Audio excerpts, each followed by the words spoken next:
Well, today on Pastors on Porn, I am interviewing one of my recovery heroes, and I am so pleased to share this podcast with you. So stay tuned for today on Pastors on Porn, the Dobber.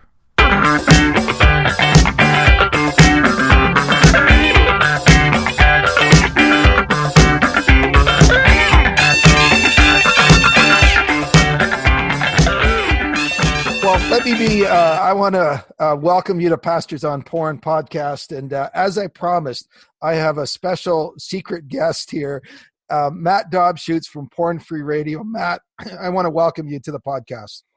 Well, thanks. I'm intrigued by the title of Pastors on Porn. Are there a lot of pastors on porn, Vern? Dude, there are a lot of pastors on porn and the whole gamut of sexual brokenness. But we keep ourselves pretty hidden, so we don't advertise that a lot on the billboard Sunday morning. But you know what? Let me just say, first of all, there's a verse that says in Galatians, we are to share all good things with our instructors. And Matt, you have been in my journey of recovery in the last 3 years, have been a massive part of my traction that I've managed to find. I am so appreciative of the role that you have played in my life. And when I found your podcast, Porn Free Radio, and began to devour the podcast, I know I speak on behalf of thousands of guys that have been so impacted through your podcast. And I'm not just blowing smoke here. You Matt, you have truly made a major difference in my life. And I just want to thank you for your faithfulness. I don't know what episode you're on, but it's in the hundreds now. And so tell us a little bit about why you started the podcast. And I just want to say, dude, it is amazing what you've done in my life and so many guys. Well, I really appreciate you saying that. And it's encouraging. And I need to take a one moment break. I'm in my new garage office studio, but the kids are home because of the coronavirus, and they're playing basketball right outside of my door, and it's driving me nuts. Go ahead. Let me just let them know, and then that's cool. This is live. We're recording live. I'll hit pause and we'll come back. There we go. Oh, man. Last podcast, I had a jackhammer started up outside. People were paving, you name it. So anyways, the podcast, Matt, has been amazing. Yeah. Well, it was a big thing for me just to let me go back a little bit. I'll tell you what was going on. I was leading a local group at my church, and we were dealing with Christian discipleship, recovery. We were talking a lot about sexuality and challenges that Christians get into with relational brokenness, with sexual brokenness. And I want to say about 2010, people started getting smartphones, and more people who are coming to the ministry were starting to have some sort of initial problem, some challenge they were having, and then porn would be part of the conversation. Now, I was an old porn guy. That was my thing. And I was used to being kind of the only porn guy in the room kind of thing in some of those early recovery groups. And all of a sudden, some of the men, some of the women, they were having different internet type things. And so I kind of noticed it. And then by 2012, 2013, 14, people, broadband internet, video was really being adopted, YouTube, other porn related video sites. And all of a sudden, almost everyone had some porn challenge as a part of their recovery. And so that's when I started thinking, man, we're spending a disproportionate amount of time talking about porn. And I actually at the time didn't really want to run a porn group. I wanted to run a healing group and discipleship and our identity in Christ, that kind of thing. And And I mean, of course, I was sensitive to it because that was the thing I had come out of.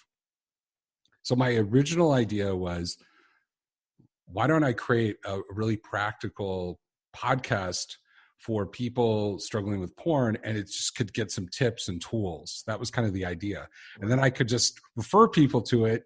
And then, on Monday nights, we could just do our group like normal. But what happened was, as you might guess, the podcast started taking all my time. It became the thing that I was doing. And the audience that it found were a bunch of hurting people, specifically more guys. I mean, I focus on guys, but it's obviously not just a guy problem, but they were hurting people, and they didn't have, they wanted tools, but they also needed some of that pastoral care and some of that other stuff that we were doing at the healing group. And many of them aren't Christians, so they don't even have some of the basic understanding of God or faith. And so it just created this opportunity to basically pastor a bunch of people who were without kind of guidance in this area. I mean, that's the thing I noticed with your podcast is it's different than your typical religious shtick kind of approach, because it's very clear that you have people coming in from hardcore faith backgrounds and those with no faith backgrounds. And I think it's a really unique opportunity. And do you think perhaps that the hope that Christians have is an opportunity? Like, for example, I do premarital counseling. That's one of the very few areas that the community still sees the church as having value added. Doing a wedding, ceremony, doing some premarital. There's very few places where we still have value added, but it's almost like we're going back. Would you resonate with that there's some sense where perhaps people who are lost and broken are looking back at maybe followers of Jesus and going, maybe there's something there? I don't know. Speak to, what do you think about that? Well, I have a number of ideas, and I want to make this a conversation because it's easy for me to just pontificate. So I'm going to try to answer it, but I'll tell you a couple things that occurred to me very early on when I first started getting emails from people. The first was, when Jesus sort of starts his ministry and he opens the Isaiah scroll, it says, "The Spirit of the Lord is on me to preach the good news, to free the prisoner." I'm paraphrasing. I remember thinking of this podcast as a way to just proclaim freedom. Like, this is a way to freedom, and it's going to be good for anyone who listens. If you are interested in freedom, right, I'm going to share what I know about it in this area. And then, so that's the first thing I thought of. The second thing I thought of was, I felt God saying something along the lines of, everyone would benefit from letting go of this in their life. Right. The Muslim father who has kids, the Orthodox Jew who's married, their families would benefit. The common grace benefit of what you're teaching is for everyone. Right. And so that's kind of the way I started with it, is like, I'm going to try to make it as open as possible. So I'm not a universalist at all. Yep. But I have become very inclusive. And so I try to say it in my language. I try to, I know you're in Canada. I try to even be inclusive in terms of like geography. Yep. I know you're a Dallas Cowboy fan, which is, you work with me,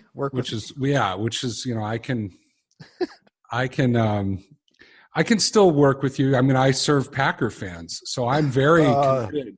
I'm very committed to my accepting Matt, of other people. Let me do a sidebar here. I had this crazy idea that because the Cowboys played in Chicago this year, I had this crazy idea that I was going to fly. These are just my fantasies. Okay. Sure. Good fantasies opposed to my other fantasies. But my fantasy, this is the way it played out. I was going to fly to Chicago. I was going to take you out to the Cowboys playing in Chicago. And then I started to think about the ramifications of that. I looked at the stadium online. It's December. Okay, I'm going to take Matt out, and I'm going to sit outside in Chicago in December, and as opposed to the Cowboy Stadium. And I just decided, you're not worth it. No, and then the Cowboys got hammered. And I was going, oh, I'm so glad I didn't do that. That would have been so. Then you would have played. It would have been horrible having to be there with you and listen to you. And so, and just to give a little background to the Pastors on Porn podcast, Vern was chirping a lot. Yeah, in the days leading up to that game, and because I had been humbled by some of our challenging games this year, the Bears had a kind of a middle of the road season and a tough start. Tough start. And so I was very humble. And then, and Vern was very bold and arrogant and full of hubris in all of his emails. And then the day after, it was crickets. I know. It's like his email broke the day after the game. It reminds me of those the guys in my recovery group. I've done it for about 15 years. The guys that have driven me nuts over the years, Matt, have been the super religious guys. They come in there's a good example. They come in with all the answers, spouting all these verses and all of these great ideas about why they're no longer this or no longer that. And they have the answers for everybody. And then they end up falling back into porn and they go crickets.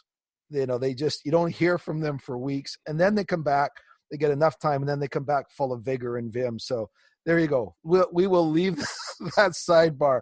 Back to your podcast. I love the idea that it is open and accessible and inclusive to everybody. My buddy Michael, who my mentor from Bravehearts, he's actually been doing quite a bit of work with the Moonies, which I find really interesting because this is something that is a common.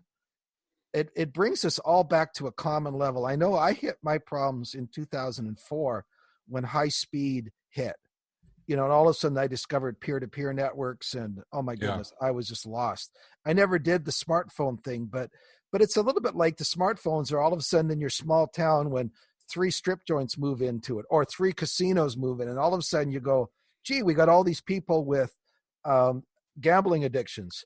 And so it is such an easy, if it's not your initial addiction, it's such an easy cross addiction, in terms of that. So you were hitting into that. So that comes out in all your podcasts. I mean, what number are you on and how many down? I mean, it's every pastor says it's not about the numbers, which don't ever believe them, but how many downloads have you had? What, that kind of thing.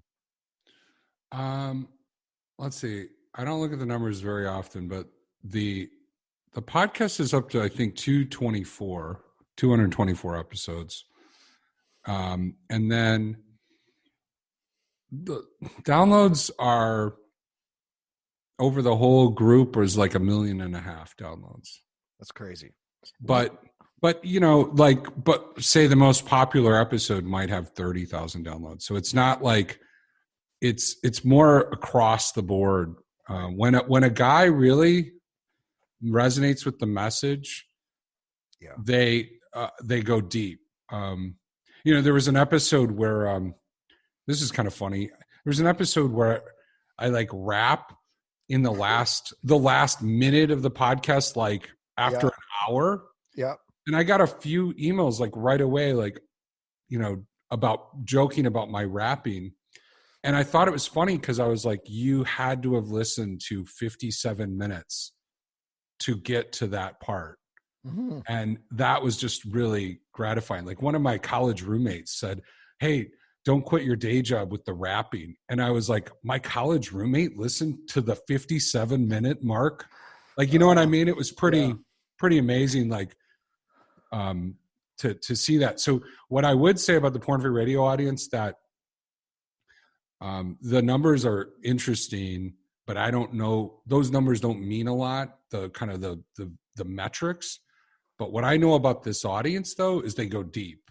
Right. So a guy who really is all in, he's all in. When I take a week or two off, which I've done a couple times this year, I hear about it. People get it into their routine, and when they run out of new episodes, they're upset with me if an episode doesn't come out.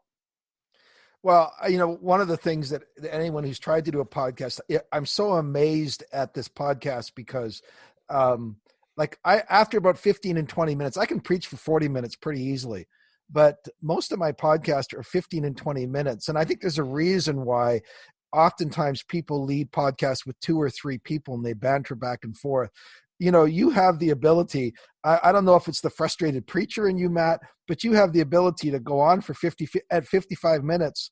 And I'm just going, how does he do that? So I am just blown away by the ability for you to do that. So I want to get to your last podcast at the end of the podcast today, where you talk about the virus, but let me just back up for a sec here. And, you describe how committed all in people are. In one sense, you are a pastor for these people.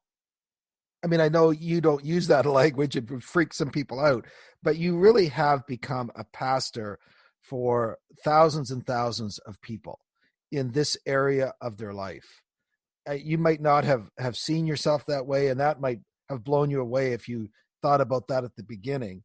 But I guess my question is, so really, this whole idea of pastors on porn, and you very much would fit the bill of us trying to continue to help people while we're still struggling with our own recovery and cementing that and growing in that. So have you wrestled with the thoughts of, what does that look like if I still have struggles, or I find myself falling back into struggles, or talk to me about, I'm sure the enemy's done some head games on you in terms of this, going, well, gee, what happens if I'm on a road trip and I ended up screwing up? Or it's a unique place for people who are trying to help other people and then realizing, oh my goodness, this all feels tenuous sometimes. I don't know. Do you have any thoughts about that? Well, one thing I say a lot is if I go on that road trip and have some sort of an epic fall, I'm going to have to record the world's saddest podcast. Yeah. So I have a lot of pressure in terms of that does come to my mind, that there's more consequence. But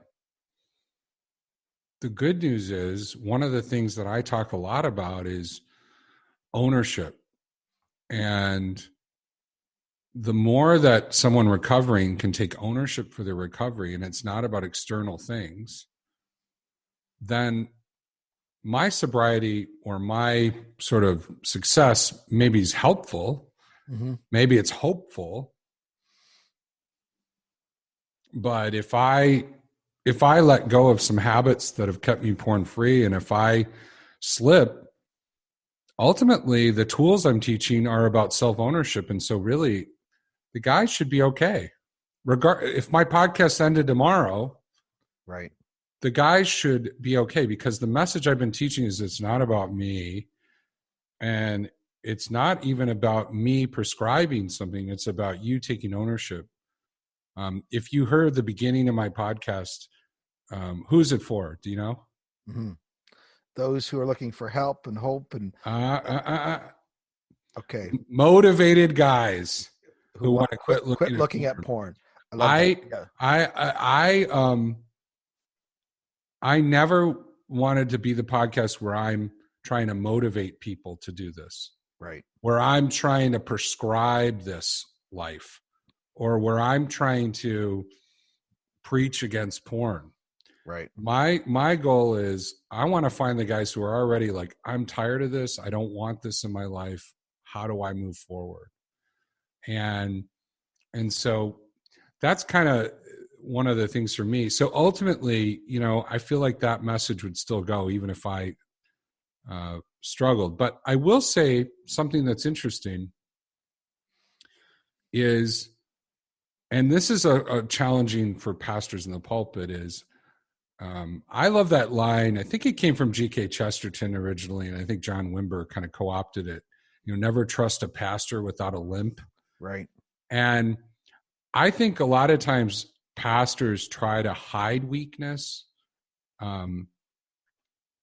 And the more vulnerable a pastor can be and integrated, I think the better for the congregation. Now, that doesn't mean on Sunday you use the pulpit to confess whatever is going on, but I do think there's places where you can integrate your story, where your path to where you got to is really helpful.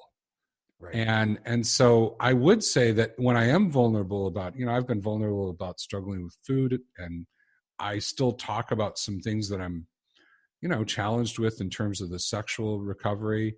And the more vulnerable I am, the more great feedback I get. Right. And not everyone's called to do a porn-free radio podcast or a Pastors on Porn podcast, but I think we're all called to be honest and vulnerable about our stories and to, defend the hope that we have in Jesus. And you can't defend hope if you haven't been rescued. Right. Well, and I don't know if the listeners caught it, but embedded in your answer, you embedded an assumption. You said, if I had that major fall or that major slip, I would need to record the world's saddest podcast. Right in that statement there, what you were essentially alluding to is, if I ended up going down, that road or whatever, or did that, I would not hide.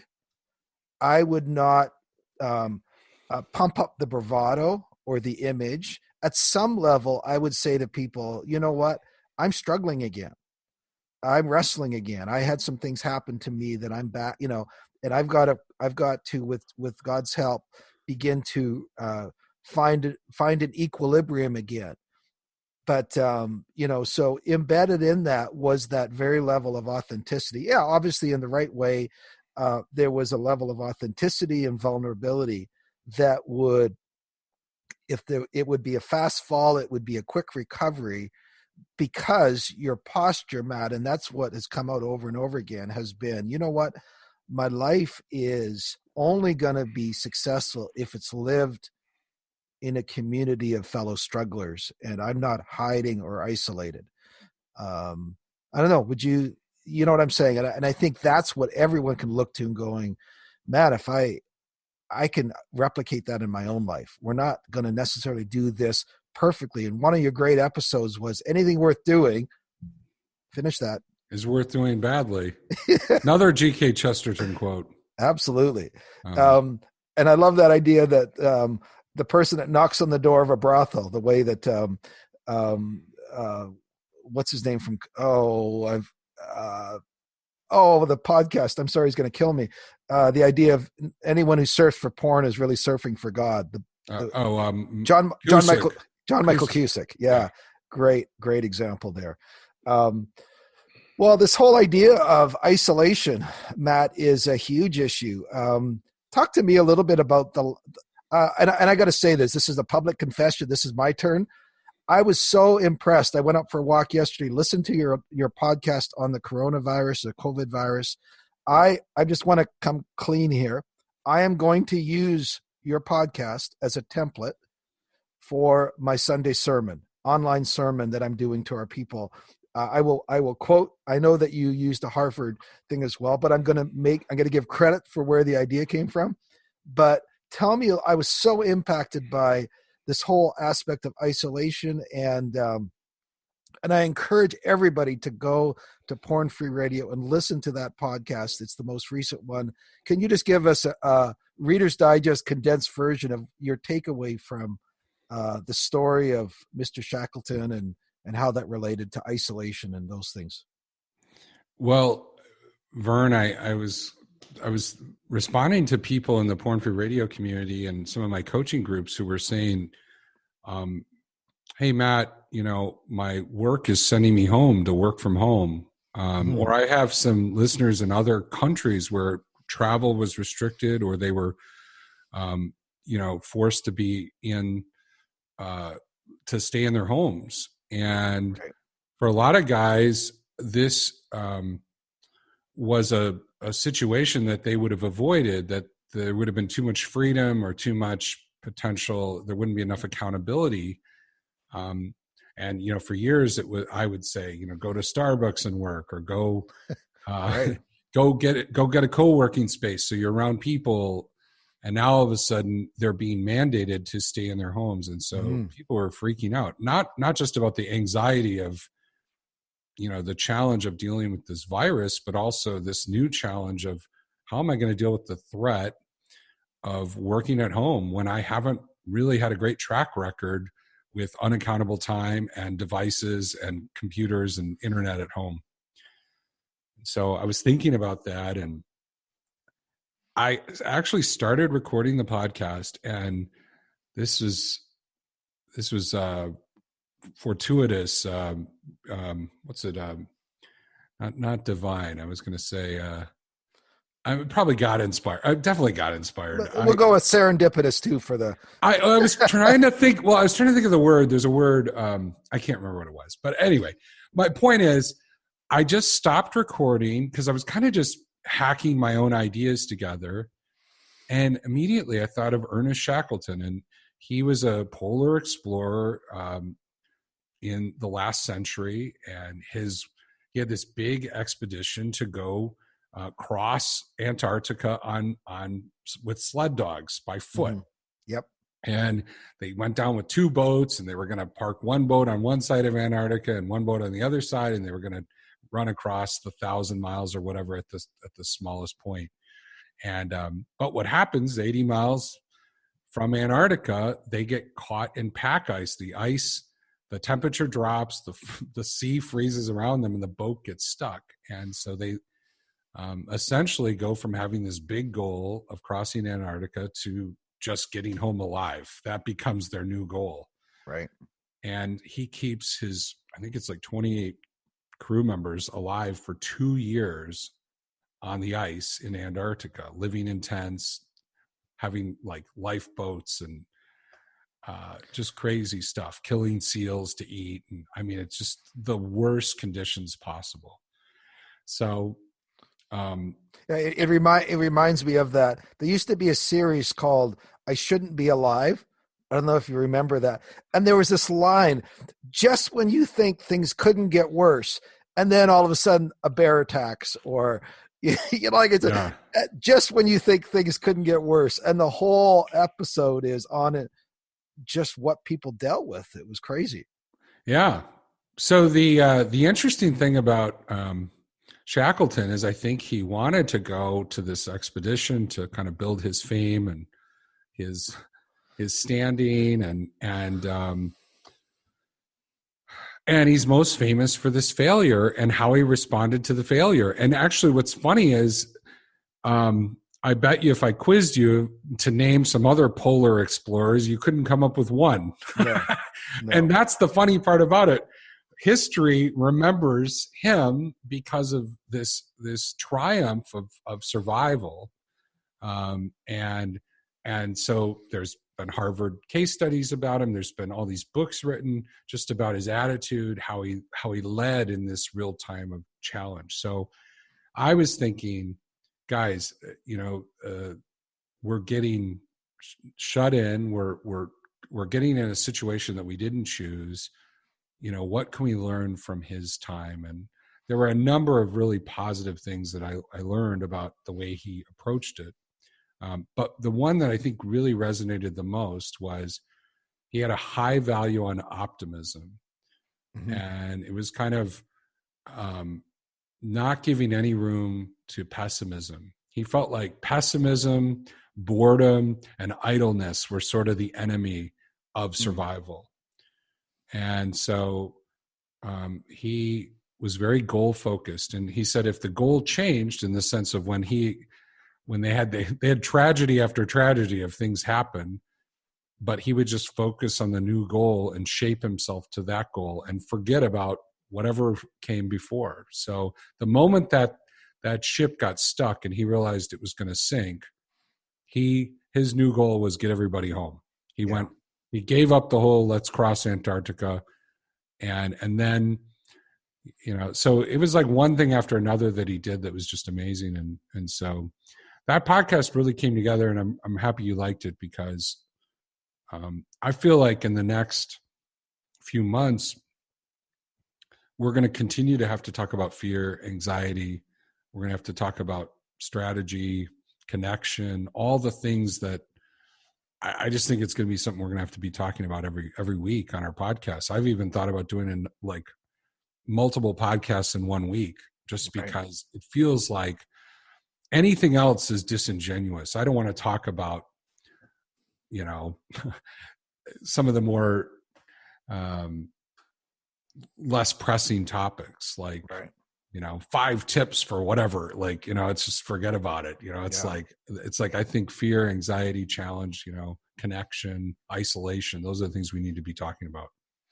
Yeah. And I think, just the idea, I had that thought this morning. We were going to do a call with all of our home group leaders and all of our elders, looking at a couple of days, but one of them is, do we just need to do even like 5 and 10 minute connection points in the morning, just for people to feel like, okay, I'm still part of something. The idea that we want to bring everybody home through this season of time, that may or may not be, depending on our populations and what happens with this virus, but the idea that we need to be and stand together. I mean, there's so many connections here as leaders, what it means, the idea that we are, I just did a quick podcast, and it's, if there ever was a time as leaders that we need to be clear-headed, it is now.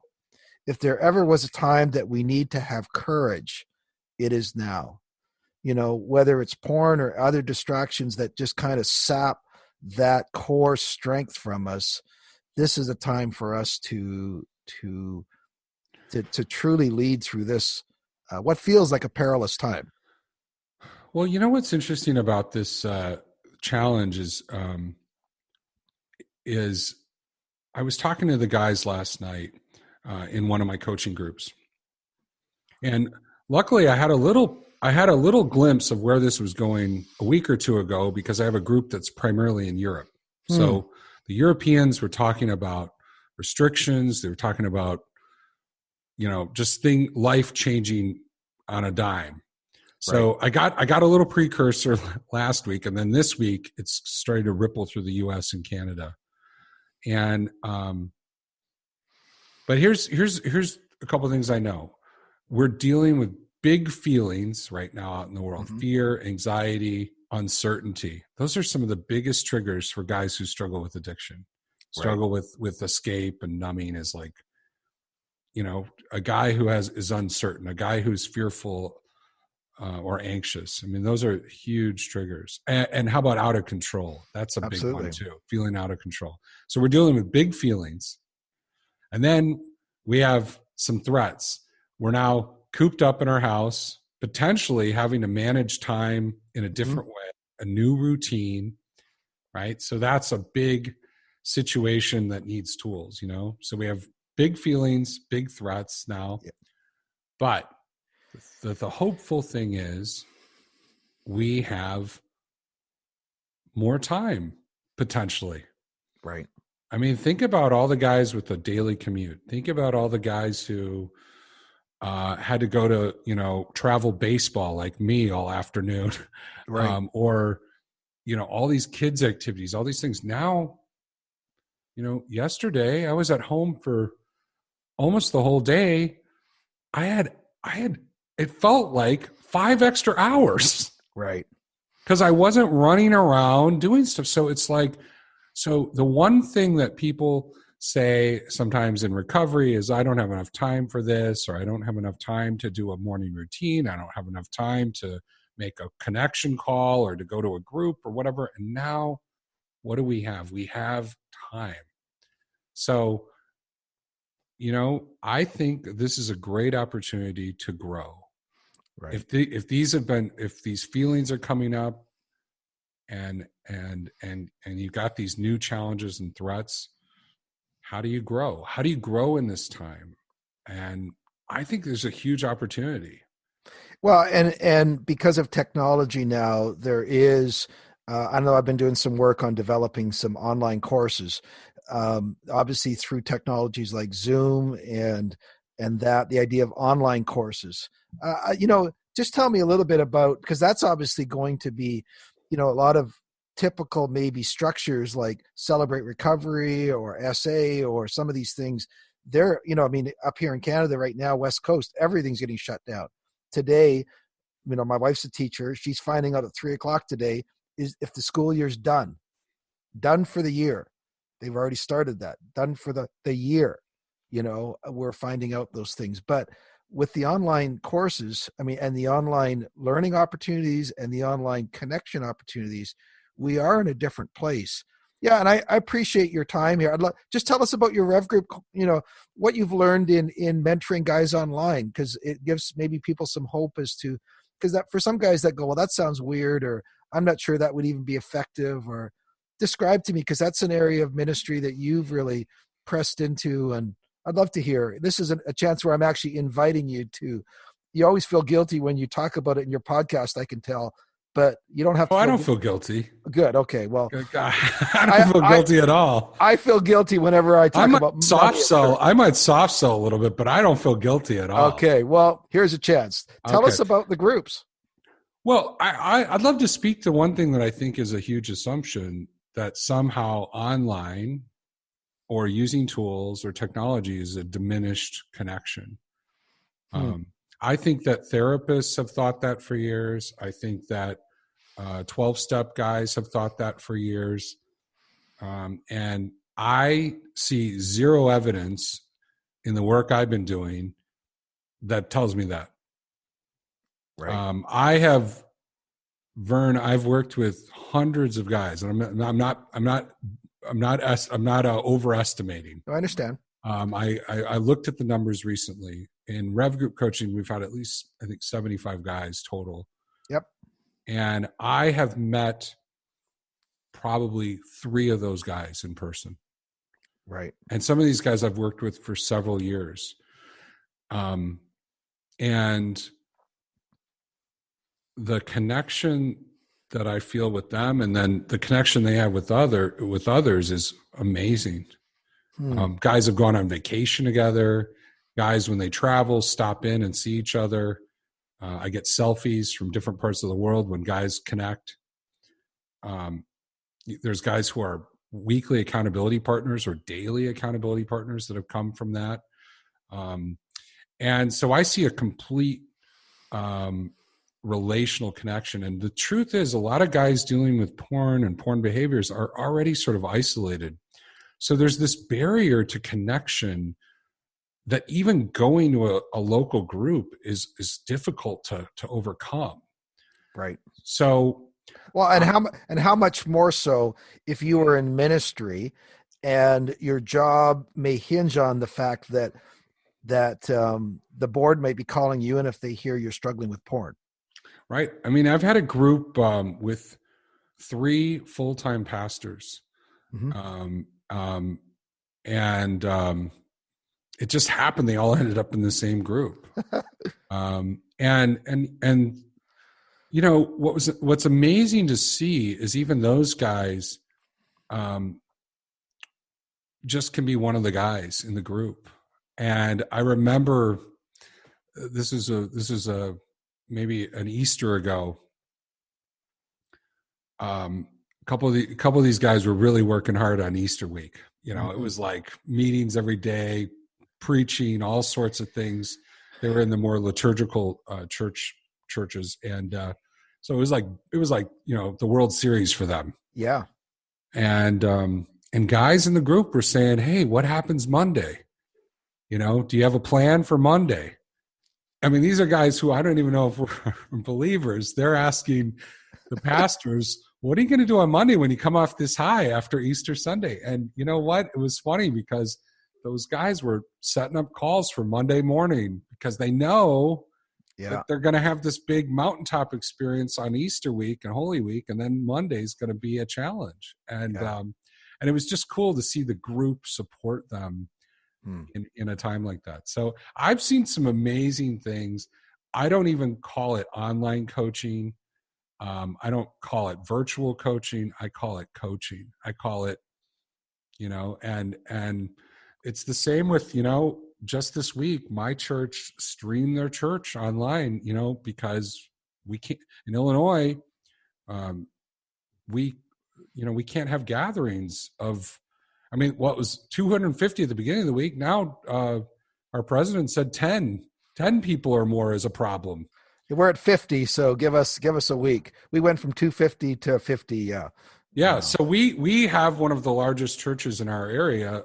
And so we, of course, were on the chopping block in terms of that, 250. We get over 1,000 on a Sunday.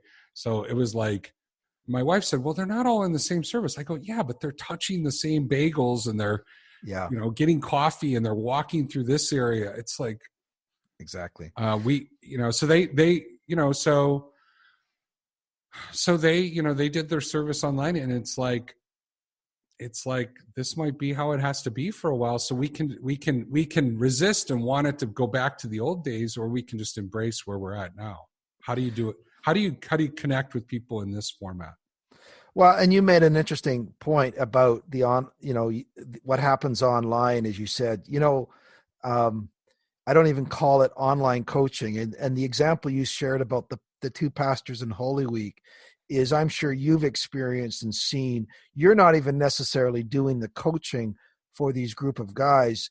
You are seeing mutual coaching and encouragement happening one to another guy. It's not like you are Moses on the mountain sharing your pearls of wisdom. You're hearing great connection and support one guy to the other.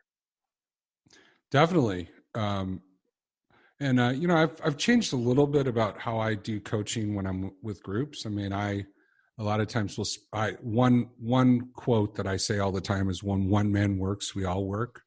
So if you were on a call with 11 other guys, Vern, but something was coming up for you, I might spend some time coaching you, assuming that guys are spinning off and it's connecting with them too.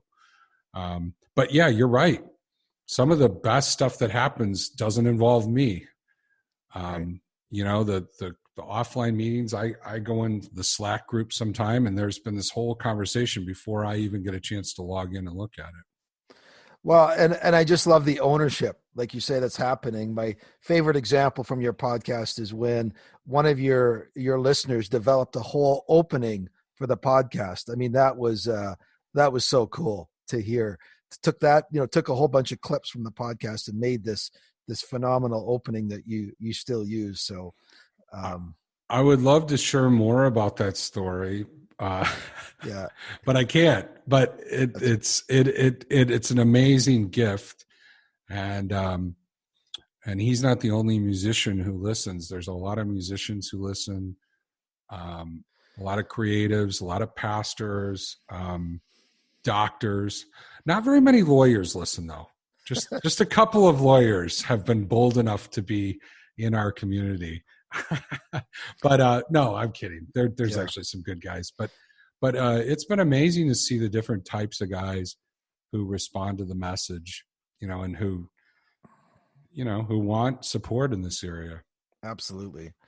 Well, Matt, I'm going to hit pause here in a minute, but and chat with you for a couple more minutes. But I just want to say thank you again. I just want to pray blessings on you and your family during this season, as you have brought so much refreshment to other people. I just pray that God would refresh you and your family and protect you and multiply his grace in your life. And I'm just so privileged to be able to interview you and talk to you. So on behalf of Pastors on Porn and on behalf of this whole ministry, thank you for your faithfulness.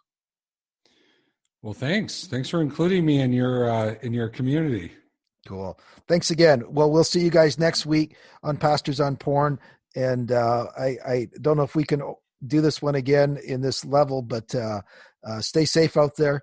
And what do you say? How do you end your podcast, Matt? I say take hope and take action. Take hope and take action. And then you add a little, and be good. Be good. Yeah. That's I always like that one. So right. I say that, it's funny. I say be good, cause it's kind of like literally be good. Don't screw up, guys. Yeah, I know. Which is always fun. It's a little bit of the parent coming in, but we all, yeah. Oh, I love it. All right. Thanks again, Matt. Okay.